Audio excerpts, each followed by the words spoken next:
지금으로부터 65년 전 대한민국은 미국이 승인했던 박정희의 계엄령과 군사쿠데타를 허용해 있었습니다. 그리고 그 20년 뒤인 지금부터 45년 전 광주에서의 계엄령 또한 대한민국은 허용하고 말았습니다. 그러나 시민 여러분, 이번에 윤석열이가 자행했던 12.3 계엄, 바로 우리 국민들이 막아냈습니다. 그래서 저는 과감하게 광화문 상을 지나시는 서울 시민 여러분들에게 애국 시민이라고 얘기하고 싶습니다. 12.3 계엄을 막아낸 우리 국민들, 참으로 위대한 국민들입니다. 위대한 국민의 승리가 바로 12.3 계엄에 대한 진압이었습니다. 그렇지만 서울 애국 시민 여러분, 윤석열의 12.3 계엄으로부터 시작됐던 윤석열의 내란은 지금도 여전히 지속 중에 있습니다. 12.3 계엄을 윤석열의 1차 내란이라고 한다면 윤석열의 2차 내란 또한 있습니다.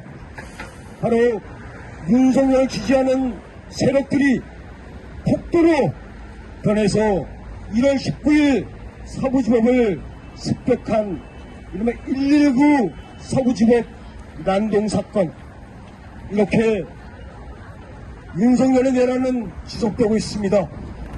결국 우리 애국 국민들이 윤석열의 1, 2차 내란이 이어지고 있는, 지속되고 있는 내란을 기어코 막아낼 거라고 하는 확신이 듭니다.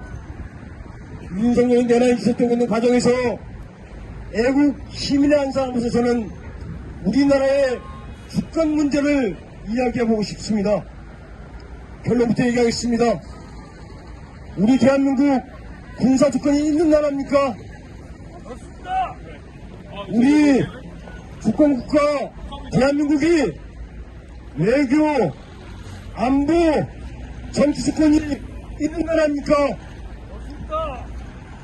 바로 이에 대한 질문에 대한 답은 바로 윤석열 내란 과정에서 확실하게 확인할 수 있습니다. 12.3 내란 과정에서 있었던 계엄군의 헬기를 통한 국회 진입, 여기에 굉장히 중요한 대목이 있습니다. 평시작전권을 갖고 있다고 하는 우리 대한민국이, 그러나 6개항에 대해서만은 여전히 한미연합사령관이 갖고 있습니다. 그 중 하나가 바로 정찰, 정보, 지휘권입니다. 용산, 영공을 거쳐서 국회까지 가는 데 있어서 헬기가 통과하게 됩니다. 이것을 공군 작전사령부가 지휘 관할한다고 되어 있지만 사실은 그렇지 않습니다. 바로 정보, 정찰, 지휘권은 여전히 한미연합사령관, 중앙미군 사령관이 갖고 있는 것입니다.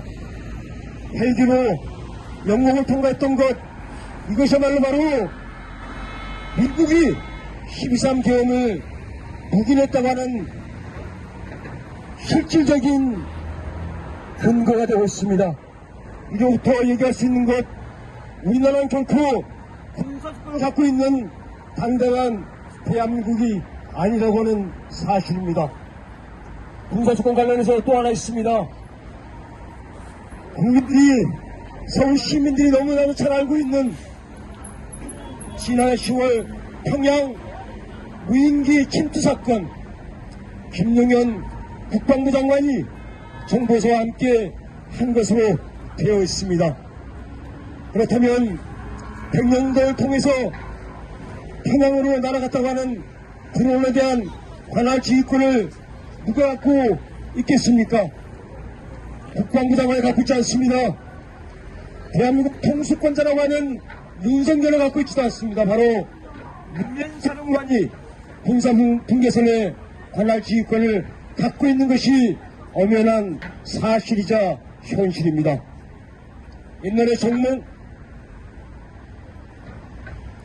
옛날에 박근혜가 편안을 갔을 때도, 그리고 김대중 대통령이, 노무현 대통령이, 문재인 대통령이 방북을 했을 때도 그것을 실제로 승인해 준 사람은 대한민국의 대통령이 아니라 바로 유엔 사령관이었던 겁니다.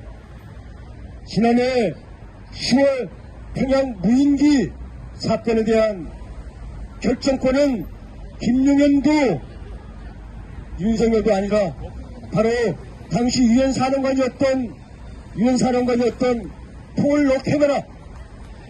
러케마라가 결국 묵인했던 겁니다. 이처럼 대한민국은 군사주권을 갖고 있지 않는 나라입니다.